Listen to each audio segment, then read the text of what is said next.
राधे राधे दोस्तों, राधे राधे प्रभु। हमारा आज का विषय है खांसी,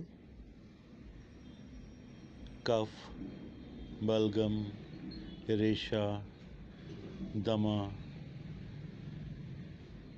हम इसको हिकफ, अस्थमा के नाम से भी जानते हैं। ये एक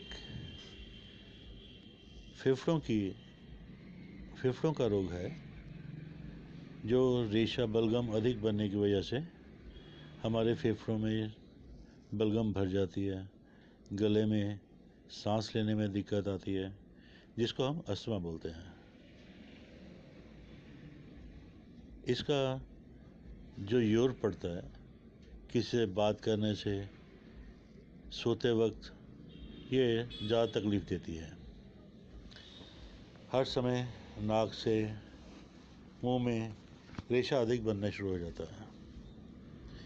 कोई भी चीज़ खाने के बाद रेशा तुरंत एकदम बनना शुरू हो जाता है।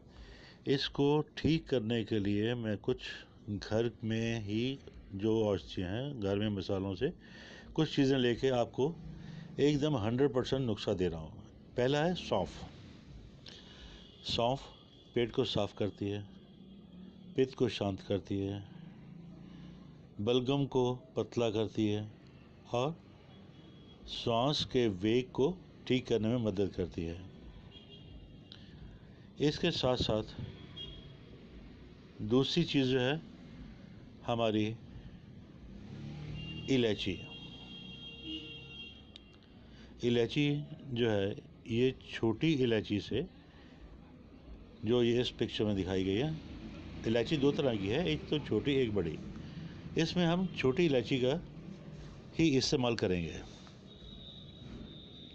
छोटी इलायची वमन को रोकती है, बलगम को बनने से रोकती है और पाचन क्रिया को दुरुस्त करती है। इससे पेट में पड़ी हुई गर्मी वो भी शांत होती है। मुंह से दुर्गंध जो है ये भी ख़त्म करती है और ये पाचन क्रिया को एकदम स्टीक है। और तीसरी चीज़ है हमारी काली मिर्च, जो मसालों में अधिक तौर पे इस्तेमाल की जाती है। ये काली मिर्च रक्त शोधक, आंतड़ियों में जमे हुए मल को बाहर निकालने में काफ़ी मदद करती है। बलगम को बनने से भी रोकती है। बलगम एकदम ख़त्म करने में भी काफ़ी सहायक है ये। और हमारी चौथी चीज़ है ये दालचीनी। दालचीनी इस प्रकार की है, हमने ये चारों चीज़ों को एकदम बराबर लिमिट में अलग अलग पीस के इसको छान लेना। कपड़ा छान करना, यानी एकदम महीन ब्रीक। पीसने के बाद इसको हम मिलाने शहद के साथ मिलाकर गोलियां बना सकते हैं। यदि गोली नहीं बनानी चाहते तो इसका पाउडर एक एक चुटकी हम दिन में 5-7 बार ले सकते हैं। ये बच्चों को भी दी जा सकती है और बड़ों को भी। खांसी का एकदम रामबाण नुस्खा है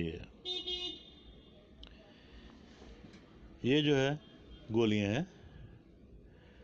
यदि इनमें से कोई चीज़ का समय ना लगे तो कृपया आप मेरे संपर्क सूत्र जो है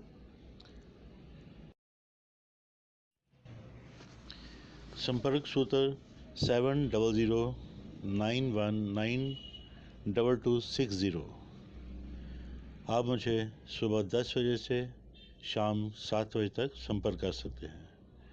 राधे राधे प्रभु, राधे राधे।